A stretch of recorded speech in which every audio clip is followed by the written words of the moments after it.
So, once again, very good morning to everyone. Now, before I tell you what today's session is about, I want to ask you something. Think about the last time you felt truly at peace. Really. So, of course, please close your eyes for a few seconds if you want. And just think about when was the last time you felt truly at peace? Good. Now, tell me, in that moment of peace, were you also worrying about money? I'm going to guess no. Okay. Because here's what nobody tells you, in fact, tells us growing up. Financial stress is one of the most silent, invisible thieves of peace in our daily lives. It doesn't knock on the door dramatically, it just sits quietly in the background, like that one relative who doesn't say anything but changes the energy of the entire room the moment they walk in. So today, we're not just going to talk about money. We are going to talk about something far more valuable. We are going to talk about peace.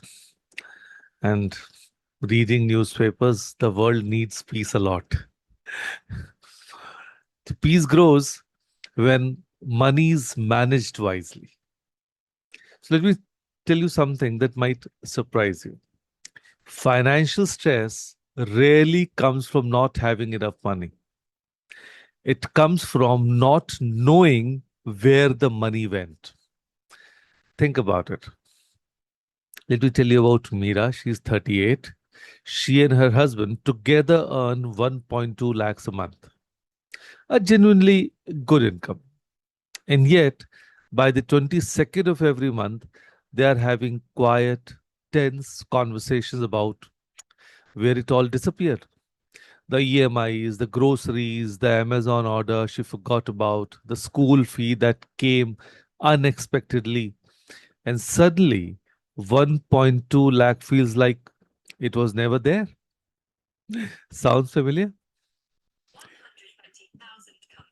That tension, that low hum of anxiety is not a money problem. It's a management problem. And management, unlike income, is something every single one of us can control. Now, I'm not here to give you a 47-step financial plan. Nobody has time for that. And honestly, nobody needs it to. What I want to give you today are four smart habits. Simple, doable, and quietly life changing. Yes. Habit number one, build your emergency fund first. Let me tell you about Vikram. He's 29, works in IT, decent salary. One fine Monday morning, his scooter breaks down. His phone's screen cracks, and his mother calls saying she needs some money for a medical test, all in the same week. Now, he had no emergency fund, so he borrowed from a friend, put the phone repair on credit card, and felt a quiet shame he couldn't explain. Yeah, that happens. An emergency fund is not about being pessimistic, it's about being prepared. The rule is simple: keep at least 3 months of your monthly expense in a separate account, an account you do not touch unless life demands it. Call it your peace account because that is exactly what it buys you. Habit number two, budget like you mean it. Now, I know what happens when someone says budget. Half the room switches off because it sounds like deprivation, like someone is going to take away your chai and your Netflix. A budget is not a punishment, it's a permission slip. When Kavita, a homemaker in Pune, started writing down the household expenses every Sunday evening, not to control her husband, of course, not to count every rupee, but just to see, something shifted. She found rupees 44,000 a month she didn't know she had. Money that was leaking into random grocery runs and impulse buys at the Kirana store. See, she didn't earn more. She just started seeing clearly. And clarity, my friends, is the beginning of peace. Habit number three, pay yourself first. This one is my personal favorite, I would say, and the most counterintuitive. Most of us earn, spend, and then try to save whatever is left, which, let's be honest, is usually nothing. The smart habit is earn, save, and then spend whatever remains. So the moment your salary hits your account, before the EMI, before the grocery list, before the weekend plan, a fixed amount moves out automatically into savings. Even rupees 2000, even rupees 500.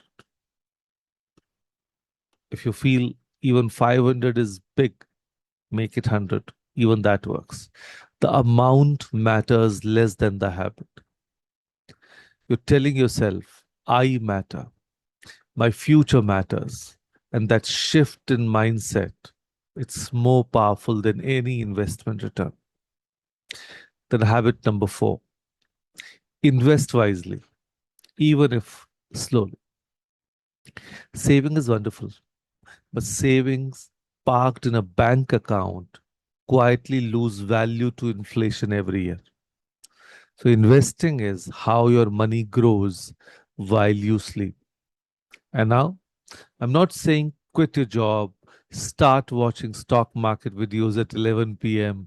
I'm saying start a SIP. Yes, systematic investment plan with rupees 500 a month. If that's all you have, let it run. Don't touch it. Don't check it every day. Anu, she's a working woman in Delhi, started a 1,000 rupees SIP when she was 24 because a colleague told her about it at lunch. She forgot about it almost entirely. At 34, she checked it one afternoon and found 2.1 lakh sitting there. She literally cried, not from sadness, from relief, from possibility. And this is what wise investing does. It creates options, and options are another word for freedom. And let me tell you, SIP is such a beautiful way of investing.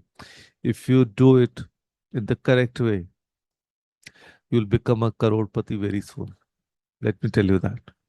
And it is very much doable. And it's something nobody puts in financial advice columns. When you have an emergency fund, you sleep better. When you have a budget, you fight less, of course, with your partner and with yourself. And when you save first, you feel worthy, not rich, but worthy. And when you invest wisely, you stop feeling like life is happening to you and you start feeling like you are happening to life. Research consistently shows that financial stress is one of the top causes of anxiety, relationship conflict, and even physical health problems in Indian households. We carry money worries in our bodies, in tight shoulders, disturbed sleep, irritable moods. Yes, smart money habits don't just fix your bank account, they fix your nervous system. So let me close this with this image that think of a garden, beautiful, calm, full of life. A garden doesn't happen by accident. Someone watered it. Someone pulled the weeds. Someone made small, consistent choices, not dramatic ones, that resulted in something breathtaking over time. Your financial life is that garden. You don't need to overhaul it overnight. You just need to start making small, smart choices consistently and watch what grows. You don't need a lot of money to have a peaceful life. You need a peaceful relationship with the money you have. And so, here is your one action for today. Just one. So, today's one simple, powerful rule: Save at least 10% of your income consistently. Not when the salary is good, not when expenses are low. Every single month. If you earn 10,000, save rupees 1,000. If you earn 1 lakh, save 10,000 before you spend a single rupee on anything else. Set up an auto transfer. Name that account something that makes you smile. My peace fund, future me, whatever it takes. Do it today, not Monday, today. Because the best time to feel peaceful about money was yesterday. And the second best time is right now. So peace is not a destination, it is a habit. Yes. And it begins today. So, with that thought, thank you. Thank you, everyone, for joining us today. Thank you.